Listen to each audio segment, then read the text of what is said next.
Hi boys and girls, I am ready to paint my polar bear. Do you have your paints ready? You'll need a water cup, your brush, some napkins, and your paint trays. If you don't have your paint trays or you really don't feel like using them today, markers are okay in the background, but remember we already did those little white snowflake dots in the background. So if you do color with marker over this, you're gonna probably not see the snowflakes as well. All right, so we made those little white dots in the area behind our bear. That was the last thing we did last class. If you did not do that, grab a white crayon and just randomly make some little dots all over the background. We are not painting the bear at all because he is a polar bear and polar bears are white. So we are only painting the background. So we're gonna make him look like he is way up in the North Pole, and way up there, there's something called the Northern Lights, and it's when the sky is filled with beautiful, bright colors. So we're not just gonna do a blue sky, we're not gonna do a black sky like at night. We are going to do a rainbow sky behind him. So pick out your favorite color to start with. Mine is blue. And I am just going to start to put on some blue. And I am taking my brush. I have quite a lot of water on it, and I am just carefully moving it across. Now, wherever we did those white crayons, you're gonna notice that there are the white dots. It makes it look like snow. So next color, I'm going to use one that is right next to blue. I could either go this way or this way. So I choose purple, and I am going to paint this purple right next to the blue. It's okay if I overlap a little bit of the blue, but I want to keep the colors somewhat separate. Now when you get to your bear, you're going to want to carefully go around.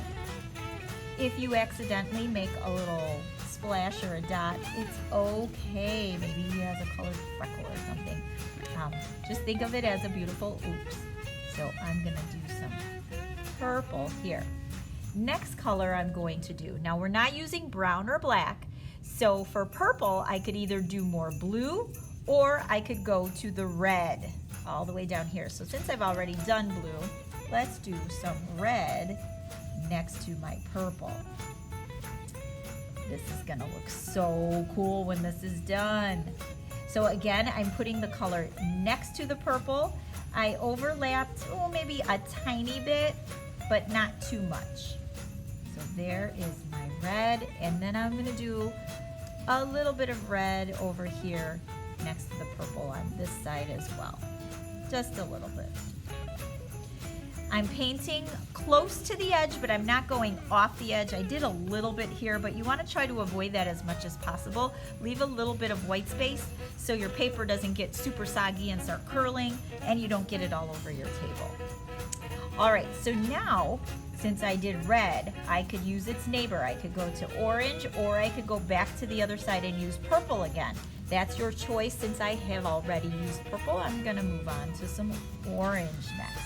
So I'm going to get the brush loaded with that orange paint, again keeping it off of the silver part, using only the hair of the brush. And again, I'm going to overlap a tiny bit of that red, and then I think I'm going to bring this orange all the way to there.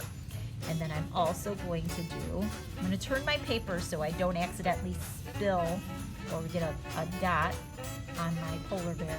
So I'm gonna paint this way, so I'm actually keeping it upside down. So when I bring my brush over, I'm not splashing across my polar bear. So that helps to keep a little bit neater. All right, there is some orange. And then next I'm going to go to yellow. Swirl around in yellow. And I'm gonna paint carefully around this ear. Overlapping the orange just a bit. Turn my paper again this way and bring some yellow down the side here. Just like that.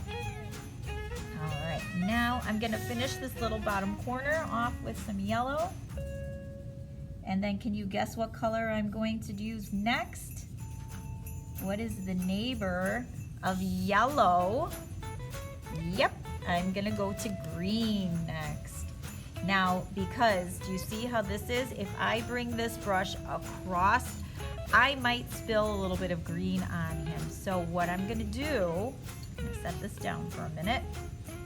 I'm gonna actually turn my paper so then I can go straight from here to here without having to go across my paper. One of those little tricks that might help keep things a little neater.